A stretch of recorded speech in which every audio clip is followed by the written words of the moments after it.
Hey everyone, welcome you all in my channel Shivi Code.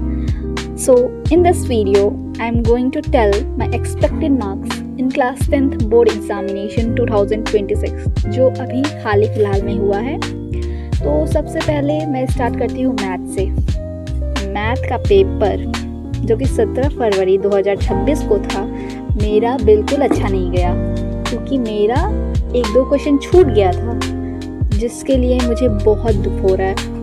अगर मैं इसमें expected marks बताती हूँ तो मैं रो दूँगी इसमें 65 प्लस, बिकॉज मैं बहुत हड़बड़ा गई थी उस समय, तो इस वजह से 65 प्लस। गाइस, आप लोग भी कमेंट करके बताइए कितना आएगा आप लोग का। और नेक्स्ट जो था हमारा इंग्लिश का, जो कि 21 फेब को था 2026, तो जो कि मेरा अच्छा गया था, काफ़ी भी नहीं बोल सकते हैं, मतलब मॉडरेट पेपर था, अच्छा गया था।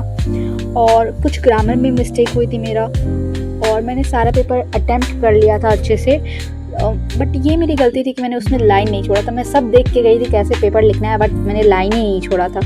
मैं दिमाग देख रहा हूँ कहाँ पर है। अगर मैं इसमें एक्सपेक्टेड मार्क्स की बात करूँ तो मुझे लग रहा है 74 या 75 ऐसे कुछ, प्लस में नहीं जा सकती, बट मैं अप्रॉक्स बोल दे रही हूँ 74, 73 से लेकर 75 के बीच में, क्योंकि मैं स्कूल में आज तक 75 से ऊपर गया ही नहीं है। कभी कभार गया है, लेकिन सर बोले और मेहनत करो और मेहनत करो। अब हमारा साइंस का पेपर है जो कि है 25 फेब 2026 को। भाई, ये सीबीएसई वालों को हो क्या रखा है, जो थ्योरेटिकल चीज़ है उसको इतना इजी बना दिया है, और जो प्रैक्टिकल चीज़ है, जो लाइफ में लगने वाला है, जैसे साइंस हो गया, फिजिक्स, ये सब जो सब्जेक्ट है, उसको इतना इजी बना दिए हैं। सो साइंस मेरा बहुत अच्छा गया था, मेरा एक भी क्वेश्चन नहीं छूटा, बहुत इजी लेवल का आया था। और बता दूं कि अभी जो मैथ्स का है, इंग्लिश का है, साइंस का है, तीनों सेट 1 था मेरा। पता नहीं भगवान मेरे को आशीर्वाद दिए थे कि नहीं, बाकी सबका मैं सेट 3 देख के डर जा रही थी, लेकिन ऐसा कुछ नहीं होता है। तीनों सेट में बस थोड़ा सा डिफरेंस होता है क्वेश्चन का, या तो क्वेश्चन क्या कहते हैं, दूसरा क्वेश्चन रहेगा, और या तो उसी को उलट पलट कर दे देंगे वो लोग। तो साइंस में अगर बात करूँ मैं, तो सेट 1 बहुत ईजी था, जिसमें मैं करेजियसली कह सकती हूँ कि इसमें 75 प्लस आ जाएगा। आपको बताती हूँ। सो मैंने आई अटेम्प्टेड ऑल दिस क्वेश्चन जो क्वेश्चन पेपर में थे, और बहुत ही अच्छा गया था ये मेरा पेपर। सो ये पेपर प्री बोर्ड से बहुत आसान था। जो अभी के 2 पेपर हैं, इंग्लिश और साइंस, प्री बोर्ड से बहुत आसान आए थे। बस स्कूल में जो प्री बोर्ड होता है उसको आप लोग ज़रूर दीजिए, और उसको छोड़िए मत बिल्कुल, क्योंकि इससे मतलब पता चलता है किस लेवल का पेपर आ जाएगा। क्योंकि प्री बोर्ड में ना हमेशा हार्ड लेवल का पेपर बनाया जाता है स्कूल में, ताकि बच्चे बोर्ड के लिए ऑलवेज प्रिपेयर रहे। और जो हमारा नेक्स्ट है वो है आईटी का, 2026 में हुआ है 27 फेब को। तो ये भाई साहब क्या बोलूँ मैं इस सब्जेक्ट के बारे में। ये ऐसा सब्जेक्ट है जिसको बिना पढ़े भी जाओ तो हो जाएगा, या तो एक रात पहले पढ़ लो। बहुत ही अच्छा सब्जेक्ट है। आपका ऑप्शनल अदर भी आता है, कंप्यूटर होता है, फिर एआई होता है। मेरा आईटी था, मेरे स्कूल वालों ने आईटी दिया था। सो ये बहुत इजी सब्जेक्ट होता है। जेन्युइनली बताऊं तो ये पेपर इतना, मतलब बाकी पेपरों से इतना बेस्टेस्ट था कि मेरा एक भी रॉन्ग नहीं निकला। सारा मैंने सही कर गया था। एमसीक्यू पूरा सही था। क्वेश्चन आंसर में होता ही क्या है, थ्योरेटिकल चीज़ होता है, सारा वो लिख के आई थी, वो भी बहुत अच्छा। तो इसमें एक्सपेक्टेड मार्क्स बताऊँ तो मेरा तो है 50 आउट ऑफ 50। अब देखो जो एग्जामिनर चेक करेगा वो कितना देगा, क्योंकि 50 का होता है ना, इस वजह से।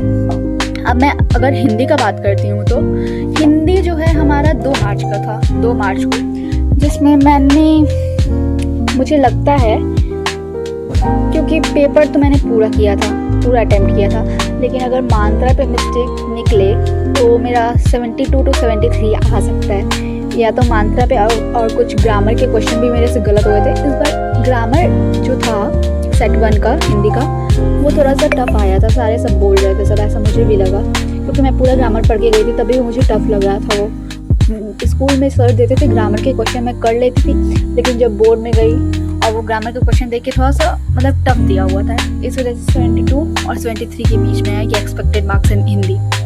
अब मैं लास्ट एग्ज़ाम की बात करती हूँ, जो कि 7 मार्च को था, एसएसटी का, सोशल साइंस।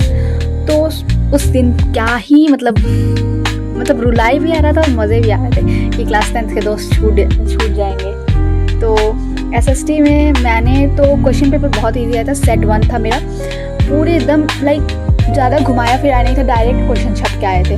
लोग बोलते हैं SST के लिए मैंने पूरा सैम्पल पेपर खरीदा था, लगाया भी था, तो वैसे क्वेश्चन थे ही नहीं, क्रिस क्रॉस करके नहीं पूछा था, एकदम डायरेक्ट क्वेश्चन था। एग्जाम्पल के लिए ले लो, सस्टेनेबल डेवलपमेंट क्या है, बायोडाइवर्सिटी क्या है, इतना इजी क्वेश्चन मैंने सारा अटेम्प्ट किया है। और बट मेरा फुलिश माइंड और सिली मिस्टेक कभी जा ही नहीं सकता। पता है आप लोगों को गाइस मैंने क्या किया है? मैप में गलती कर दिया, मैप में। Can you imagine this? Map इतना प्रैक्टिस करके गई थी, इतना ज़्यादा मतलब भर दिया था, एक पतली कॉपी, ज़्यादा मोटी नहीं, तब भी मेरा गलत हो गया। मतलब वो ऐसा पूछा था ना, डायरेक्ट नहीं पूछा था, वो नाम दे दिया था बिगेस्ट डैम बताओ, बिगेस्ट ये बताओ, तो इतना कौन याद करता है? हम लोग तो डायरेक्ट याद करके चले जाते हैं। ऐसे और CBSE वाले में भी ऐसे ही दिया हुआ है डायरेक्ट, इस वजह से मेरा कटेगा शायद मार्क्स। 5 में से तो 3 गलत ही होगा हमको लग रहा है। और इसमें एक्सपेक्टेड मार्क्स अगर मैं बताऊँ तो 73 और 74 के बीच में है। अब पता नहीं, टीचर ज़्यादा भी दे सकता है, कम भी दे सकता है। गाइस इसको सीरियस मत लेना, मैं अगर कम बताऊंगी तो ज़्यादा वो मत समझना। सो अगर हम बात करते हैं अब सेकेंड बोर्ड एग्जामिनेशन की, सो जेन्युइनली अगर बताओ तो मैं इसको नहीं दूंगी। अगर आप मुझसे रीज़न पूछोगे तो रीज़न के लिए मैं एक बहुत अच्छा वैलिड रीज़न दूंगी, क्योंकि अगर एग्ज़ाम का रिज़ल्ट जो आता है, जब रिज़ल्ट हम लोग निकालते हैं तो 5 सब्जेक्ट बेस्ट ऑफ 5 गिना जाता है। तो मेरा मैथ्स ही ख़राब गया है ना, मैथ्स को देखो फिर क्या करूँगी अगर बेस्ट ऑफ 5 ही निकालना है। तो मुझे भरोसा है कि मेरा 6 सब्जेक्ट होता है तो 5 सब्जेक्ट अच्छा गया है, और जो एक मैथ्स है वो गंदा गया है। इस वजह से मैं नहीं दूंगी, क्योंकि 5 सब्जेक्ट मेरा अच्छा गया और 5 सब्जेक्ट का ही लिया जाता है रिजल्ट में, तो इस वजह से मैं नहीं दूंगी। अगर आप लोग बताइए इस पर क्या कमेंट करोगे, आप लोग दोगे कि नहीं दोगे? मुझे तो नहीं लगा नहीं देना चाहिए। पापा भी बोल रहे थे मेरे फादर कि नहीं दो, इसके बाद अपना 11th की पढ़ाई स्टार्ट करो। फिर 11th की पढ़ाई, फिर ये थोड़ा सा वो हो जाता है ना, इस वजह से ये सेकेंड रीज़न था। अब मैं बताती हूँ, यही था सेकेंड बोर्ड एग्जामिनेशन मैं नहीं दूंगी। बस गाइस यही थे मेरे एक्सपेक्टेड मार्क्स और ऑनेस्ट एडवाइस। आप लोग कमेंट में अपना एडवाइस छोड़ के जाइएगा कि आप लोग दोगे कि नहीं, और एक्सपेक्टेड मार्क्स भी ऑल्सो कमेंट करिएगा। अब रिज़ल्ट जो भी आए, मेहनत तो पूरी की थी हम दोनों ने, आप लोग ने, ठीक है? तो अगर आपने भी बेस्ट दिया है अपना तो टेंशन मत लो, सब अच्छा ही होगा। और thank you guys for watching this बकर। Keep following me and subscribe.